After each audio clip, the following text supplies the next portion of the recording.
வணக்கம் மக்களே, எல்லாரும் எப்படி இருக்கிறீங்க? என்ன பண்ணுறீங்க? இன்றைக்கி பொழுது அனைவருக்கும் நல்ல பொழுதாக அமையட்டும். இன்றைக்கி நம்ம சேனலில் என்ன வீடியோ பார்க்க போகிறீங்கன்னு பார்த்தீங்கன்னா, இன்றைக்கி பொழுது எங்களுக்கு எப்படி போச்சுன்னு பார்க்க போகிறீங்க. வாங்க வீடியோக்குள்ளே போகலாம். இன்றைக்கி காலையில் எழுந்து பசும் சாணி எடுத்துன்னு வந்து கரைச்சி தெளிச்சிட்டு பெருக்கிட்டு கோலம் போட்டுட்டு விளக்கு வச்சுட்டேன். இது மார்கழி மாதம் எடுத்த வீடியோ. இப்போ தான் நாங்கள் இது பண்ணுறோம், வாய்ஸ் கொடுக்குறேன். இப்போ எங்கள் வீட்டில் தோட்டத்தில் நிறைய பூ பூத்துருக்கு. நாங்கள் வாங்கி வச்சுருக்கிற நாட்டு ரோஸ் செம்மையாக பூத்துருக்குங்க. கலர் சூப்பராக இருக்குது. அதே மாதிரி பார்த்திங்கன்னா எல்லோ கலர் ரோஸும் பூத்து இருந்துச்சு.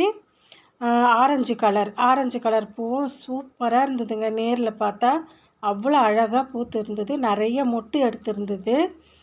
இப்போ எல்லோ கலர் ஆரஞ்சு கலர் ரெண்டும் கலந்த மாதிரி ஒரு பூ ரோஸ்க்கு இருந்ததுங்க. அதுவும் சூப்பராக இருந்தது. இப்போது எங்கள் வீட்டில் பார்த்திங்கன்னா வெள்ளை பூசணி வச்சுருந்தாங்க. அது ஒரு கொஞ்ச நாளாக நிறைய பூ மட்டும் விட்டு இருந்தது, காய் விடாமல் இருந்தது. இப்போது மார்கழி மாதம் காய் பிஞ்சு எடுத்ததுங்க. ஒரு பிஞ்சு எடுத்தது. அதிலேருந்து தொடர்ந்து நிறைய காய், ஒரு 50 காய்க்கு மேலேயே காய்ச்சிதுங்க. ஒரு காய் 1 கிலோ 25 ரூபான்னு சொல்லிவிட்டு ஒரு 50 காய் எடுத்துன்னு போயிட்டு ஒரு காய் 100 ரூபான்னு விற்றுட்டோங்க. இப்போ எங்கள் வீட்டுக்காக ஒரு 5 காய் வச்சுக்கணும், எங்களுக்காக வீட்டுக்கு யூஸ் பண்ணிக்கணுங்க. பூ செம கலராக இருக்குது பாருங்கள். இது பசும் சாணம் விநாயகர் பிடிச்சி அதில் எங்கள் வீட்டில் தோட்டத்தில் பூத்த செம்பருத்தி பூ, வேறு ரோஜா பூ எல்லாம் சேர்த்து தாங்க இதில் வைப்பேன். நான் காலையில் கோலம் போட்டுட்டு அது தாங்க இங்கே எடுத்து தட்டி வச்சுருக்கிறேன். இப்போ பார்த்திங்கன்னா பொங்கல் வந்ததுன்னா அன்னைக்கு பொங்கல் செய்யும் போது புது அடுப்பு வாங்கின்னு வச்சு அதில் தாங்க இந்த வெரைட்டியை இது பண்ணி அடுப்பு எரிய வச்சு பொங்கல் ரெடி பண்ணுவோம். இந்த இடம் எங்கன்னு பார்த்திங்கன்னா எங்கள் வீட்டிலேருந்து கொஞ்சம் தூரம் தள்ளி தாங்க. இங்கே போயிட்டு நான் எதுக்காக போனேன்னு பார்த்திங்கன்னா, போகிற வழியிலேயே இது மாதிரி இது வெள்ளை கலர் டிசம்பர் மாதிரி இருந்தது. நிறைய பூத்துருந்ததுங்க, அழகாக இருந்தது. அதனால தான் அதில் ஒன்று எடுத்தேன். அதே மாதிரி நிறைய பூவும் இருந்ததுங்க, வேறு வேறு பூ கலரில் டிசைனில் இருந்ததுங்க. நான் பார்த்தேன்னா புளியம்பழம் போயிட்டு பொறுக்கின்னு வரலாம் அப்படின்னு போனேன். சாயந்தரம் ஒரு 3 மணிக்கா மீன் வண்டி இருந்ததுங்க. அதில் இறால் சூப்பராக இருந்தது.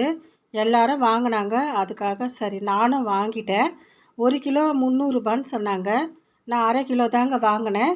அரை கிலோ வாங்கி அதை சுத்தமாக கழுவிட்டு அதை க்ளீன் பண்ணுறதுக்கே எனக்கு எவ்வளோ நேரம் ஆகிப்போச்சு. 6 மணிக்கு க்ளீன் பண்ண உட்காந்தங்க. மணி 7 7:15 கூட ஆகி போயிடுச்சு. நல்லா சுத்தமாக கழுவிட்டு ஃப்ரெஷ்ஷாக தாங்க இருந்தது. கொஞ்சம் பெரிய இறா தான் இருந்தது. நல்லா நானும் எங்கள் பொண்ணும் உட்காந்து ரெண்டு பேருமா க்ளீன் பண்ணி கழுவி சுத்தமாக எடுத்துன்னு வந்துட்டோங்க. அது முள் இருந்ததுங்க. அதில் நல்லா முள்ளுலாம் இருந்தது. இப்போ பார்த்திங்கன்னா மதியம் சாப்பாடு மிச்சம் இருந்ததுங்க. அது நாங்கள் வளர்க்குற எங்கள் வீட்டு நாய்க்கு வச்சுட்டோங்க. வச்சுட்டு தான் நான் குழம்பு செய்யவே ஆரம்பித்தேன். இறால் குழம்புக்கு தேவையான தக்காளி, வெங்காயம், கருவேப்பிலை, கொத்தமல்லி எல்லாம் கட் பண்ணி ரெடியாக வச்சுருக்குறேங்க. இறாலும் கழுவி சுத்தமாக வச்சுருக்கிறேன். உப்பு மஞ்சத்தூள்லாம் போட்டு தான் நான் ஒரு 5-6 முறை கழுவுனேன். இப்போது அடுப்பில் வானல் வச்சுட்டு வானல் நல்லா காஞ்சதும் எண்ணெய் நல்லா காயட்டும்னு பார்த்துட்டு அதுக்கப்புறமா தாங்க நான் வெங்காயம் போட்டேன். நல்லா வெங்காயத்தை போட்டு நல்லா வதக்கணும். அது கொஞ்ச நேரம் வதங்கட்டும். அது வதங்குற வரைக்கும் நம்ம நல்லா கரண்டியால் கிளறி கொடுத்துக்கினே இருக்கலாம். நல்லா கோல்டன் கலரில் வந்துடுச்சுங்க. குழம்புக்கு அப்போ தான் டேஸ்ட் வரும். வெங்காயம் நல்லா வதங்கணும். வெங்காயம் தக்காளி ரெண்டுமே நல்லா வதங்கினா தான் நல்லாயிருக்கும். நல்லா வதங்கிடுச்சுங்க. இப்போ நம்ம தக்காளி சேர்த்துக்கிறோம். தக்காளி நல்லா வதங்கணும். அதுக்கு உப்பு சேர்த்துக்கலாம். கொஞ்சமாக உப்பு சேர்த்து வதக்குறேங்க. அப்படியே ரெண்டும் எண்ணெயிலே வதங்கட்டும். அப்போ தான் நல்லா வரும் குழம்பு, டேஸ்ட் கொடுக்கும். இப்போ வந்து இஞ்சி பூண்டு சேர்த்துக்கிறோம். இறால் குழம்புக்கு இஞ்சி பூண்டு சேர்த்துக்கலாம், நல்லாயிருக்கும். இப்போ கழுவி வச்சுருக்கிற இறாலை சேர்த்துக்கலாம்.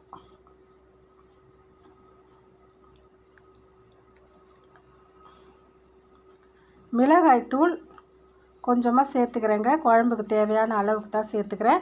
கொஞ்சமாக மஞ்சள் தூள் சேர்த்துக்கிறேன். அப்புறமா வந்து சீரகத்தூள் கொஞ்சம் சேர்த்துக்கிறேன். கொஞ்சமாக பெப்பர் தூள் சேர்த்துக்கிறேன். ஆரம்பத்துலேயே எண்ணெயில் சேர்த்து அது எல்லாத்தையும் வதக்கிட்டு கருவேப்பிலை கொஞ்சம் சேர்த்துக்கிறேன்.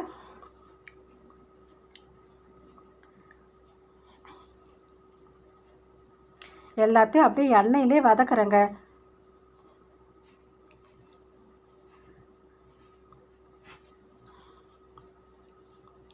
இப்போ வந்து குழம்புக்கு எந்த அளவுக்கு நம்மளுக்கு வேணுமோ அந்த அளவுக்கு தண்ணி வச்சுக்கலாம்.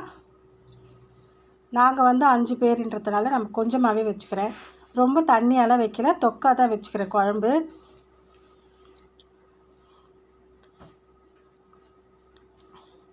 இப்போ வந்து கழுவி வச்சுருக்கிற இறாலை சேர்த்துக்கலாம்.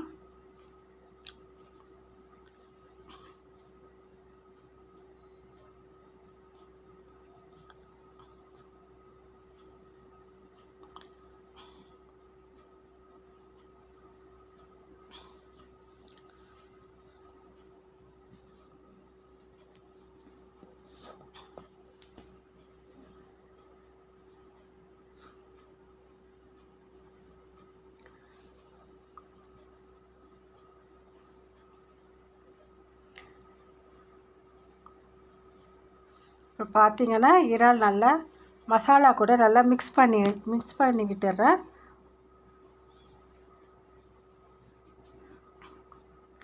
கொத்தமல்லி சேர்த்துக்கிறேன்.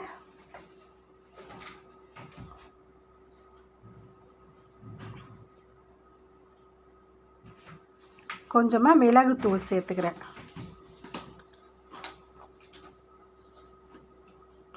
குழம்பு ரெடி ஆகிடுச்சுங்க. நல்ல வாசனை வருது, இறால் வாசனை சூப்பராக வருது. ரொம்பவும் வேக வைக்கக்கூடாது, கொஞ்சம் ரப்பர் மாதிரி ஆகிடும். அதனால் கரெக்டான பதத்திலே எடுத்துட்டேன். இப்போ வந்து சூடாக வடித்து வச்சுருக்கிற சாப்பாடு கூட வந்து இறால் குழம்பு, இறால் தொக்கு தாங்க அது. இன்றைக்கி பொழுது எங்களுக்கு நல்ல பொழுதாக அமைஞ்சுது. இந்த வீடியோ பிடிச்சிருக்கோன்னு நினைக்கிறேன். பிடிச்சிருந்தால் லைக் பண்ணுங்கள், ஷேர் பண்ணுங்கள், கமெண்ட் பண்ணுங்கள்.